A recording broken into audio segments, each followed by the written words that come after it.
కూటమి ప్రభుత్వం ఏర్పడి రెండేళ్లు సందర్భంలో వైఎస్ఆర్ కాంగ్రెస్ పార్టీ వెన్నుపోటుకు రెండేళ్లు అనే కార్యక్రమాన్ని పలాస నియోజకవర్గంలో భారీ నిరసన ర్యాలీ నిర్వహించారు.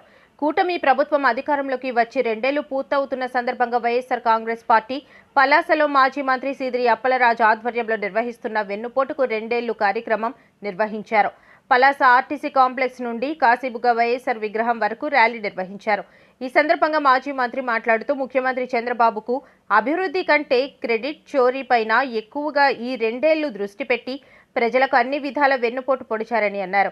నిరుద్యోగులకు నిరుద్యోగ భృతి ఇవ్వకుండా, అలాగే మహిళలకు 1500 ఇస్తామని చెప్పి ఇప్పటి వరకు ఇవ్వకుండా రెండేళ్లు గడిపేశారని, విద్యార్థులకు ఫీజు రియంబర్స్మెంట్స్, అలాగే రైతులకు సకాలంలో అందవలసిన విత్తనాలు, ఎరువులు కూడా ఇవ్వకుండా అన్ని వర్గాలకు వెన్నుపోటు పొడిచారని ధ్వజమెత్తారు.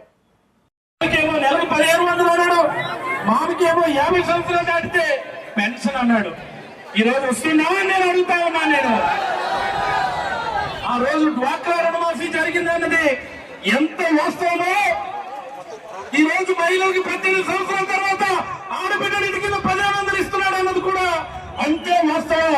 ఇది అక్క చెల్లెమ్మలకి దారుణమైనటువంటి వెన్నుపోటు అని చెప్పి సందర్భంగా మీకు అందరికీ మనవి చేయదలుచుకున్నాను. నేను ఇలా చెప్పుకుంటూ పోతే మేనిఫెస్టోని తుంగులో తొక్కినటువంటి ఏకైక నాయకుడు ఎవరయ్యా అంటే ఎవరు అందుకే నేను అంటాను, చంద్రబాబు నాయుడికి ఏమనంటాను, వెన్నుపాటుదారుడు, వెన్నుపాటుదారుడు, వెన్నుపాటుదారుడు, వెన్నుపాటుదారుడు. బీసీ ఎస్సీకి 50 ఏళ్ళు దాటితే పెన్షన్ అన్నాడు. వస్తుందా ఎవరికైనా?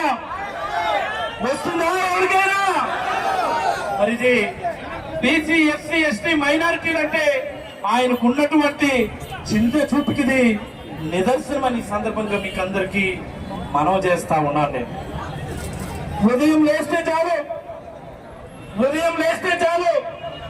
అల్లు అక్కడ పెట్టుబడులు లెక్కలు పెట్టుబడులు అని ఓకు మాటలన్నీ మాట్లాడుతూ ఉంటారు ఈ తెలుగుదేశం నాయకులు. ఏం మాటలు మాట్లాడుతూ ఉంటారు? ఏం మొహమాటం ఏం లేదు. ఏం మాటలవి?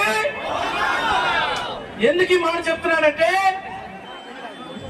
వీళ్ళు తెచ్చే పెట్టుబడులేనో తెలియదు కానీ ఎకరా 99 పైసలు పేరు చెప్పి వేల లక్షల కోట్లు వాళ్ళ సొంత మందికి దాచి పెడతా ఉన్నారని చెప్పి సందర్భంగా మీకు అందరికీ మనం చేయదలుచుకున్నాను. నేను భూములు అమ్మేస్తా ఉన్నారు ఇష్టానుసారం ఫ్రీగా, వాళ్ళ మనుషులకి రోడ్లు ప్రైవేట్ వాళ్ళకి ఇచ్చేస్తా ఉన్నారు, ఇరిగేషన్ ప్రాజెక్టులు ఇచ్చేస్తా ఉన్నారు, లిఫ్ట్ ఇరిగేషన్ స్కీమ్లు ఇచ్చేస్తా ఉన్నారు, టూరిజం బిల్డింగ్లు ఇచ్చేస్తా ఉన్నారు, హార్బర్లు ఇచ్చేస్తా ఉన్నారు, పోర్టులు ఇచ్చేస్తా ఉన్నారు, మెడికల్ కాలేజీలు ఇచ్చేస్తా ఉన్నారని మనం గొడవ చేస్తా ఉంటే ఈసారి చిన్నబాబు శాఖ, ఎవరి శాఖ? చిన్నబాబు శాఖ, లోకేష్ గారి శాఖలో ఏకంగా ఉద్యోగాలు కూడా వాళ్ళ సొంత మనుషులకి అమ్మేసుకున్నారని చెప్పి సందర్భంగా మీకు అందరికీ మనవి చేసుకుంటా ఉన్నాను. నేను 16 లక్షలు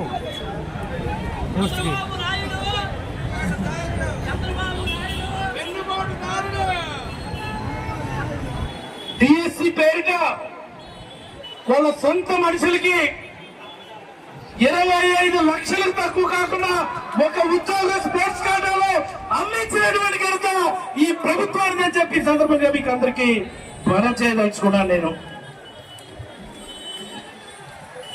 ఇలా చెప్పుకుంటూ పోతే ఈ రాష్ట్రంలో ప్రతి రంగాన్ని కూడా ఒక మాఫియా మాదిరి తయారు చేశారు.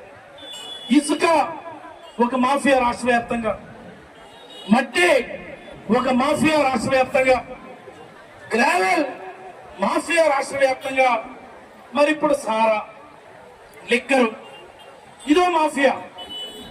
రాష్ట్రం మొత్తం లిక్కర్కేమో 10 రూపాయల బాటిల్ వసూలు చేస్తానే ఉన్నారు. రాష్ట్ర వ్యాప్తంగా ప్రజలందరూ కోల్ చేస్తా ఉన్నారు. మందు తాగేవాళ్ళు పాపం ఏమిట్లా ఈ 10 రూపాయల లక్ష 20 రూపాయల లక్ష అని అడుగుతానే ఉన్నారు. కిక్కురు మండలేదు ఎవరు. కలెక్షన్ మాత్రం ఆపడం లేదు. ఆ మాదిరి ప్రతి వీధిలో ఒక బెల్ట్ షాప్ పెట్టి, ప్రతి ఊర్లో 5-10 సంఖ్యలో బెల్ట్ షాపులు పెట్టి పేద ప్రజల రక్తాన్ని దోచుకు తింటున్నారని చెప్పి సందర్భంగా మీకు అందరికీ కూడా మనవి చేసుకుంటా ఉన్నాను నేను. మరి మన నియోజకవర్గం తీసుకుందాం. ఒక్క చెరువు చెరువులో ఇంతకు ముందు మాట్లాడుకున్నాం మనం. ఇక్కడ పరిపాలన ఎలా ఉందంటే 3 చెరువులు, గట్టిగా చెప్పాలా, 3 చెరువులు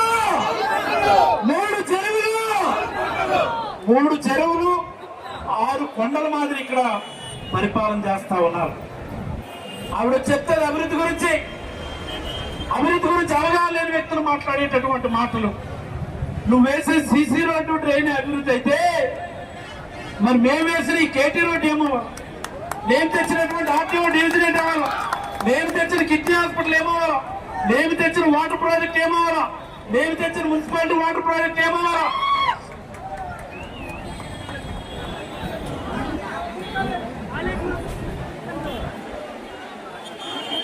చెప్పుకుంటూ పోతే ఈ నియోజకవర్గానికి గుర్తింపు వచ్చిందంటే అది జగన్మోహన్ రెడ్డి గారి హయాంలో, మన హయాంలో అని చెప్పి సందర్భంగా మీకు అందరికీ మనం చేసుకుంటూ